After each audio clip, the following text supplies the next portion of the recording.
หน้าไปเยอะเลยนะครับครับพร้อมแล้วไปได้เลยครับ Okay, would like to start with Mongne. You have heard that they have the situation which is happening in your country right now, which is very it's disaster, and it's been covered by the media all around the world. What would you think? Well, when I heard it on the news, yeah. and because Cyclone went on the Friday night, and I was looking at the news on the that was a Friday night. Yes. And in here about we are behind, but anyway, I was looking on I remember Saturday on the website because we have several community website based in Thailand, Chiang Mai. Right. Irrawaddy, right? Yeah. And I didn't see them much because at the beginning they would say 350. Right. 330. I said, okay, this is typical, the cyclone, because of flooded people. And then the Monday morning, then we start seeing on the news from the a Yahoo, CNN, like 20,000. And then a day after that, they're saying 40,000. Now is predicting keep going up. Yeah. So now I'm really feel so sad, especially the kids, the children are the victim of victim of this because the children's they suffer the most caused by this because when I called to my cousin or my relative, some of my distant relatives over there, they were saying the kids are so scared because of the wind, the cyclone come in with the very high wind and crushes all the glasses on the windows. Right. So they were scared. They never seen like this before in their life. This is probably one of the worst. One Maybe of the worst in Burma. In Burma. History. Yes, because like you were the Burma, Thailand, it's not the cyclone part, cyclone country. Like in Bangladesh or Indonesia, Philippines, they come cyclone. And it take for how long? 8 hours. 8 hours. 10 hours. In the same string like over 100 kilometers. 135 miles per hour. You have the description from the people who live back there, your relative or anyone that you know. How did they describe, particularly those people who live in that area? They felt very scared, and they have no electricity at the time, and then they only heard the sound of the wind blowing, and then it's raining, so they felt very helpless, and then they can't do anything, just praying in the dark. Up until now, they still don't get help. Yeah. Some of the area, most of the area. Okay. You know why the media around the world cover this story a lot? Why, in your opinion? Well, to me, what I look at it up because this is only one country, right? And now the death toll is rising. Right. It's 100,000. I mean, what we estimated, and compared with the tsunami, right? Tsunami has several countries, right? And now we are getting, and the plus. To me, what I was thinking is the media covering it up is, I don't know whose fault from both sides, the citizen or the government, because to me, I look at it, we never had this cyclone big. Right. So people never had an experience of how big this cyclone. So even though because I didn't see that part, they are, even though government say on the TV, they want them, but the people over there, what I heard is they didn't even know. They thought maybe the regular monsoon, the wind come in and just go bypass. Right. That's it, right? They didn't expect that. Even though I'm sure, even though they know how to, they know this is very big one, but they never had an education or they never trained instruction to know how to prevent the cyclone. Like get out of the town, or even if you are staying at home, like in here, Florida. People get the plywood, cover it up window, make sure, and plus, these places, most of the places are poor. Right. And we live on the sheet metal and the wooden house. So, you come in with the 150 kilometer per hour. This is 150 miles. This is like blowing it up. I have my relative and my family living in up north of Thailand. And I recognize that before the cyclone hit Burma, there has a news which is coming out about a couple weeks before Right. the cyclone hit Burma, that they sent a message warning the Thai people who live in upper north of Thailand, 7, 8, 9 provinces, that to be prepared, that we might get hit by the cyclone, which assumed to landed in Burma. And at the end, Thailand, which is a neighbor, within 150 kilometers away, you could get that effect from. So in the same, my question is that, have you heard that your relative got warned by the junta, by the Burmese government, to be prepared for the disaster? They got the warning from the radio. Yeah. But at that time, the country has, on May 10th, they had the referendum. But most of the news was covered by the referendum news. Referendum, yeah. So the cyclone news is just a short warning only. And then they didn't mention the cyclone I will cross the Rangoon. So, and most of them, they don't have the experience before in their life too. So they don't have the evacuation plan and how to hide from the cyclone. So they are not really fear about the cyclone. How hard will it be? They don't know. They not realize how severe or how serious would it be? That's right. How hard it would be strike. That's correct. So have you heard from anyone back in your country that any of your relatives lost their life or being a victims? Yeah, in Kunjangong, one of our relatives, he went back because he stayed at the time in cyclone. He stayed in Rangoon, and after that, one day later, he went back to Kunjangong, and Kunjangong, the whole city was disappeared. So all of his family, 6 members of his family was already dead. So 4 the body were found and 2 are missing. So it can presume is dead. So we felt very sorry. Talking about the death number, the death tolls, the media cover from the beginning, like as you said, at the beginning, starting from 4,000, 5,000, and last week when we report in our show, we got the number from the mainstream, said it's about 20,000.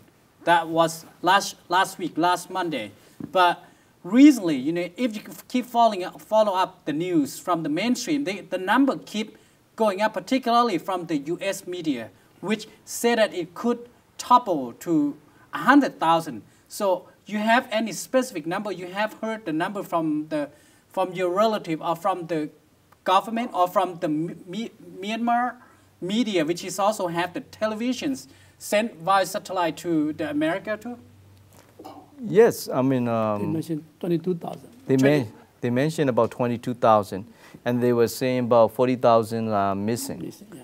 That's but why the U.S. or the Western say that it could exceed 200,000 or even a million? Maybe they estimate. They estimate. They have more experience. So you think that the number from the Myanmar government would be more precise, more correct? Nobody knows exactly. Nobody know? Nobody know. Okay. I don't know how because I never involved in estimating that people or how many people dead. Okay. They might have some system, but I don't know how they do it. But that's the way that I don't know who's right or wrong. Some city, the whole city was disappear. So we can estimate is roughly is like in that city, if they have about 50,000 or 100,000, then the whole city was gone. So and each city probably 5,000 people at least. More than that. And the widespread of the area which is hit probably over 2,000 perimeter, 2,000 kilometers wide. Maybe. It's almost like a southern part of Burma was wiped out. Yeah, almost those delta region. We call the delta region. Yeah. Irrawaddy Delta. Yeah, because a lot of rivers and mostly fishing business. Right. You know, the man-made pond, you know, this, Because that population cover around about 22 million Right. people. Right. So the death toll will be go and rising and rising. So we just estimate more and more. Dr. Kaur, you probably heard the news the same time that the media from Burma start to broadcast it from the satellite. When you knew that how devastated of the scene of the hurricane to your people, to your fellow Burmese, how you When feel? I get the news is probably on the 2nd of May, Yeah. around 4 o'clock. So I got the news, and I asked somebody to call Burma. That the phone line is already disconnected. All the phone disconnected. Disconnected, yeah. So we can get, Infrastructure was just like yeah, topped we cannot out. get any news, yeah. So we just check the internet. So internet, we just follow the internet news, yeah. Right. This is a big catastrophe to the mankind.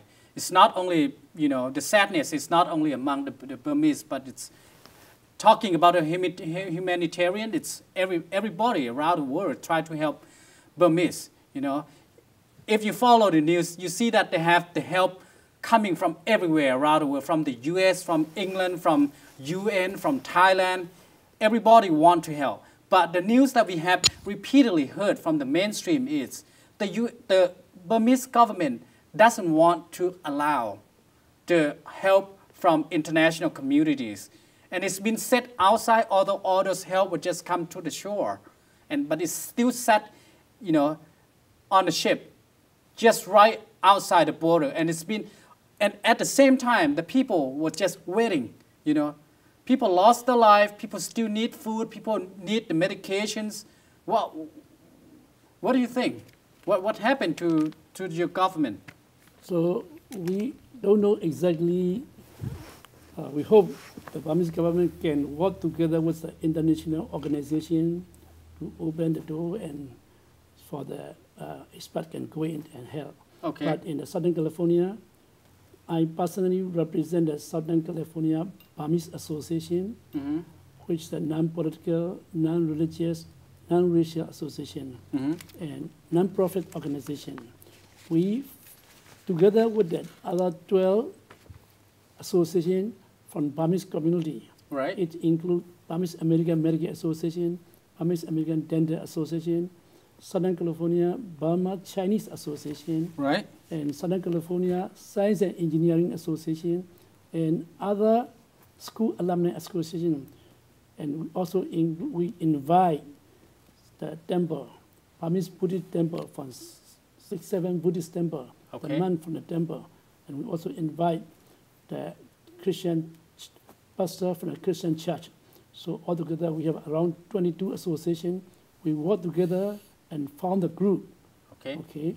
So in May 2008, so Burmese Niagara, Right. yeah, relief. So the community would get together. We get together. We try to raise a fund. Okay. We try to provide financial and material assistance to Burma. Okay. That's we are trying right now. to the Yeah. people, the victim Okay. of Cyclone. And then our association is a non-profit association. Okay. So the tax deductible, we have a 501c3. Right. So we have a contact person, her name called Noreen Ko, and I give the phone number, 626 476 6446. Okay. So if you want to donate, you can mail to Southern California Burmese Association. It's located in the 629A Okay. East Garvey Avenue in Monty Park. Okay. So California 91755. Okay. So we will appreciate. Yeah. Okay. I'm sure that the Thai community want to help, want to support in this matter, because this is like Burma was just like a next door.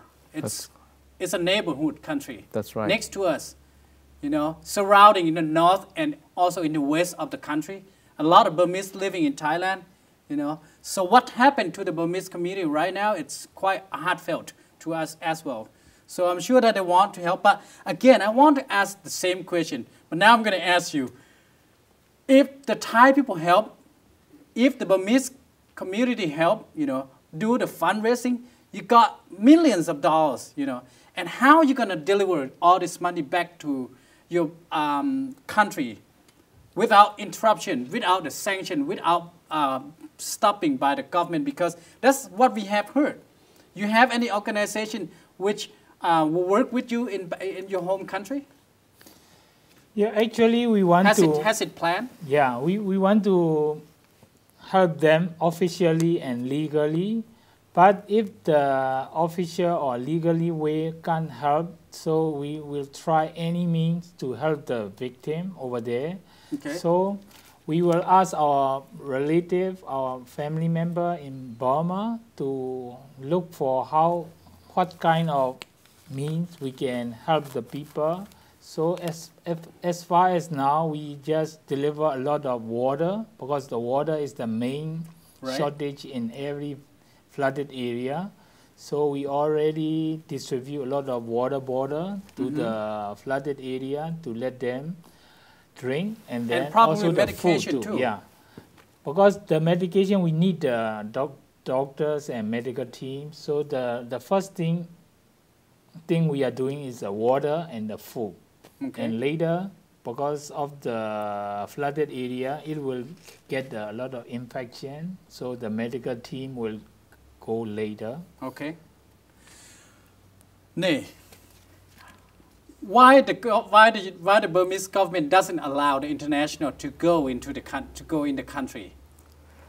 Well, that's a good question, but well, they might have some. They have something inside. Why I don't know why they're holding that. Even the people wanted to help outside. This is about is a politics. I don't know why. This should not be holding. They should be allowed all these humanitarian service like a Red Cross or like UNICEF. As everybody say right now, everybody talking right now, the State Department would just make an announcement, would just make a case the other day. Condoleezza Rice has said that Burmese government should put aside the politics and help the people, help their own people. 200,000 of the people who lost their life, who need help, it's a lot. That's probably one of the biggest in the history that the world have to record. Yes, this is the very sad thing. I couldn't how imagine. the Burmese overseas react to this decision of the Burmese government back home? Mostly they feel very sad and they feel angry. Okay. But the one thing is the government itself, they have the May 10 referendum for the big event. Everybody have to involve in that to vote for that event. So maybe they are the outside people, the Burmese people thinking maybe the government will want to do only the referendum, and then they don't want the outside help to go in, and then everything will be mixed up and got the very not very complicated situation for them. So they, as usual, they don't want the other country to help our people. Every time they broadcast and they announce to the Burmese people, they will say, we can do everything, we can provide everything, we can help you, we can rescue you, we can evacuate you. But the real thing is they can't do. Okay. So outside people want the American government or the United Nations to go in to help with the program, with all the material and all the rescue program to them. Okay. What would you send? Would you want to send a message as the community or as the individual to the government, because you are the overseas Burmese? You have your fellow, you have your folk back there. Would you want to send a message to them? What would you say? To the family member? No, to the government. Let the United Nations or let the United States to help and to make their program, to make the rescue program go ahead. And please, the government, please make a cooperation with the United States or United Nations to make that rebuild the country, rebuild the village, rebuild the city. Okay. Dr. Kaur, how many people, how many Burmese living in southern of California altogether? The number that you We have? don't know the exact number, Okay. but estimate it's around 40,000. 40,000? And this 40,000 number of the populations of the Burmese, are we going to get together besides just do the fundraising? Is there any significant move that we plan to do in the next week or the next couple of weeks in order to, help or to relieve the people back home? So we plan to do the candlelight vigil Okay. party on May 17. It was on Saturday evening in Gavi Park in Rosmi. So we haven't confirmed the location yet. Okay. So we will invite all the new medias, or we also invite all the people from every corner of the Burmese community to participate together to do the fundraising and to support the Burmese victims. So maybe another activity, maybe in June, we are planning to do the stage show, so also do the fundraising party, Concert, yes. Concert, yeah. Okay. So we every week we have the donation collection, like in the Universal Studio, in the Disneyland, in the Ralph, or in the Costco. We are now planning to get the donation, to get any kind of donation from the American people or any Asian or any Burmese people. So we hope everybody can help the Burmese people, the Burmese victim in the flooded area. Okay. Have you heard any news or latest news from your family member, your relative back home? When was the last time that you heard from them? Well, mostly majority of my relatives are in here. Okay. The only relative that I have over there is my two auntie and one uncle. Okay. So last time what I heard from my my mom when she called back home, they are doing okay. Some little bit because and then but the thing is still, as far as I know, that communication is still hasn't recovered, and it's very hard to call. And plus, even though it's the landline, most of the landline are still broken, very hard to reach, and it depends who you talk. Sometimes depend on the way your relative lives. So because I haven't been right over there yet after the cyclone, but what I assume that when I talk to my friend in here, there's somebody saying that their friend live in certain area. They were able to talk on the landline. It depends on how bad it is, the phone line system. But like my wife family, you only can talk on the cell phone. But another my friends, you couldn't call landline or cell phone.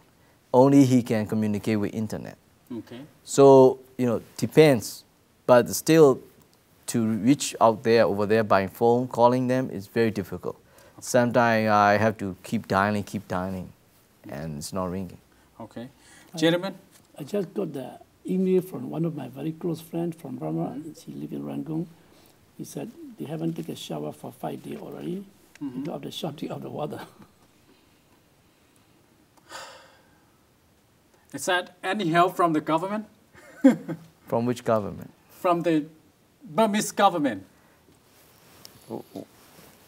Now, As I think they are still busy with the referendum. Okay. So they do as a show on the TV. They will Okay. do the rescue or they will deliver some food. But as for the 20 million people, I think they still not cover to every area and every city. Yeah. Of course.